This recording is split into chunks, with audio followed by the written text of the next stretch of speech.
Welcome back, YouTube. As you can see, it is a fantastic day to take the Mustang for a drive. Well, I'm a little bit in denial that winter is coming, so I figure that there's not much salt on the road. Let's just keep it going as long as we can. So, come on in. Let's go. All right, guys. So, we're going to go for a quick cruise.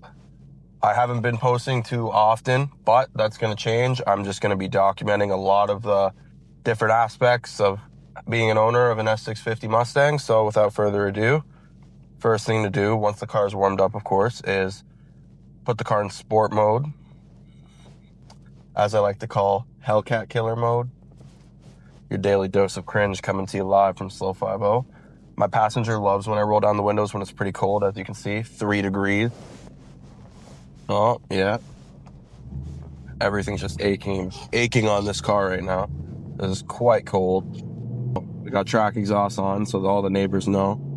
Camera person, can you please show the road conditions?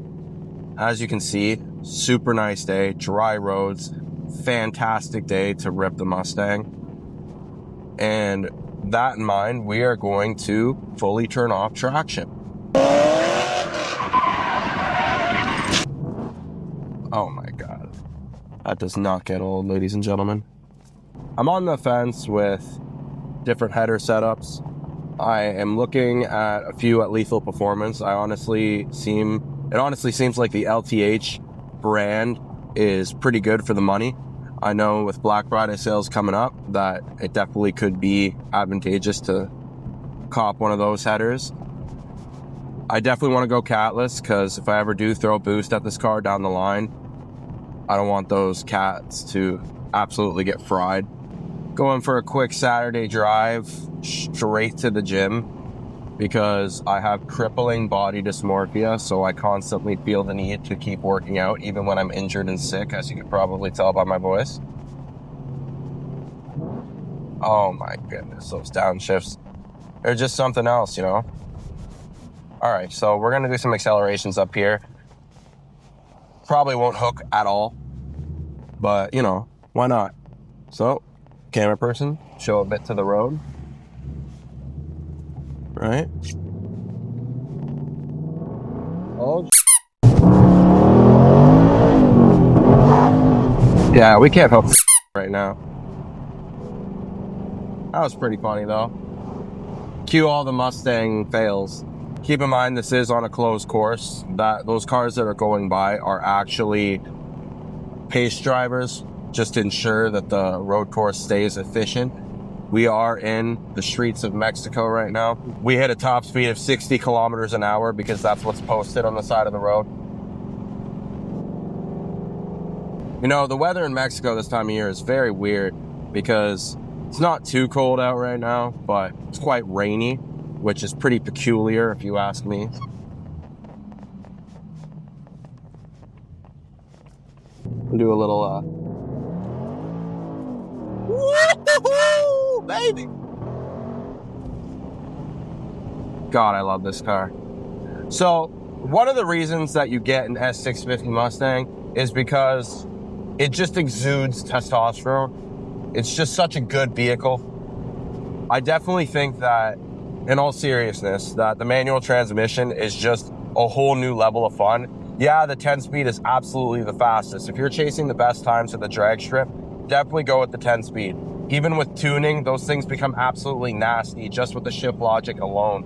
But MT82 is not nearly as bad as what people say it is. I honestly, for a long time, I was always dogging the MT82, saying that get the 10-speed.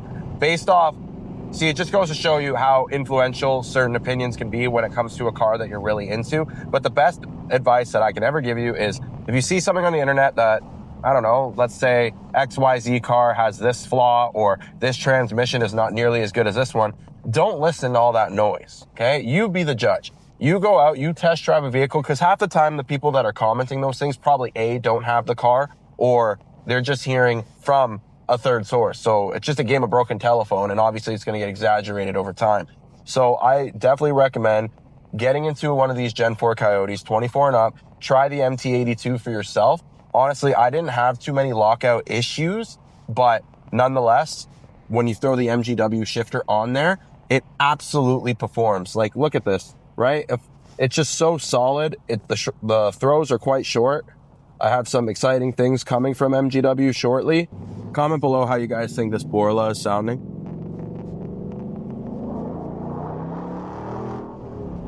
Surprising amount of traction there. Second gear is just so violent in this car.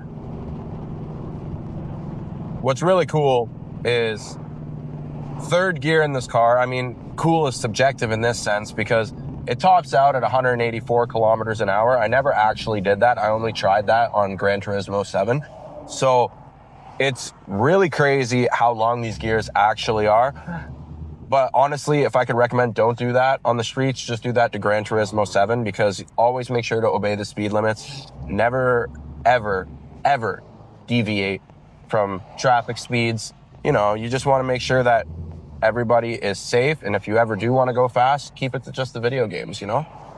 As you can see right here, LA Fitness. Arguably one of the worst commercial gyms of all time, but this one here is fantastic. I know what you guys are thinking. You guys are thinking, Slow 5-0 is a car channel. What's he doing now? Vlogs? Talking about the gym? Well, you know, I'm just trying to expand my horizon. I also think that if you're a car person, one thing that you have to do is assert your dominance over other people.